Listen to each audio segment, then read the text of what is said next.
नमस्ते प्रणाम भाई लोग। त का हाल बा। तब फिर से रवा लोगन के एगो नया वीडियो में स्वागत बा।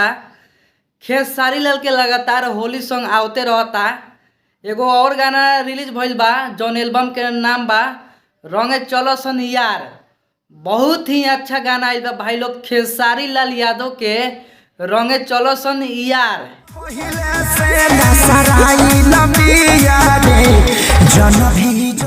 खेसारी लाल यादव के फैन फॉलोइंग बहुत तगड़ा बा भाई लोग।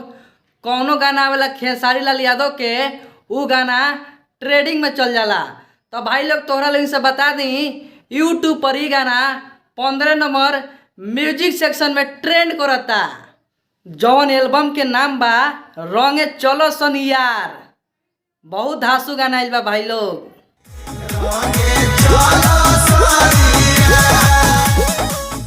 तो भाई लोग वीडियो क्वालिटी के बात करी ये गाना में तो वीडियो क्वालिटी बहुत ही अच्छा आइल बा। ई गाना आइल बा यूट्यूब चैनल पर ग्लोबल म्यूजिक जंक्शन भोजपुरी पर। तो भाई लोग ग्लोबल म्यूजिक जंक्शन भोजपुरी एक बहुत बड़का चैनल है भोजपुरी के। तो भाई लोग तोहरा लोग से बता देता नहीं ग्लोबल म्यूजिक जंक्शन पर super star global star power star के गाना आवेला। छोट कलाकार के बहुत कम गाना आवेला। ग्लोबल म्यूजिक जंक्शन भोजपुरी गाना के बहुत आगे लेके जाई।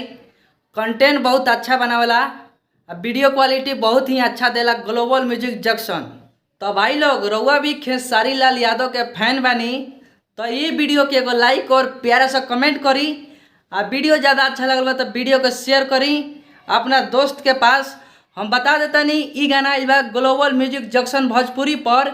ई गाना के गइले बड़ा खेसारी लाल यादव। एमे काम कइले बड़ी उजाला यादव और म्यूजिक डायरेक्टर के बात करी तो आर्य शर्मा जी बानी जौन म्यूजिक बहुत अच्छा बनावनी। वीडियो डायरेक्टर के बात करी तो सुशांत सिंह बानी। हम अपना यूट्यूब चैनल पर हमेशा नया नया गाना के अपडेट लेके आते रहनी।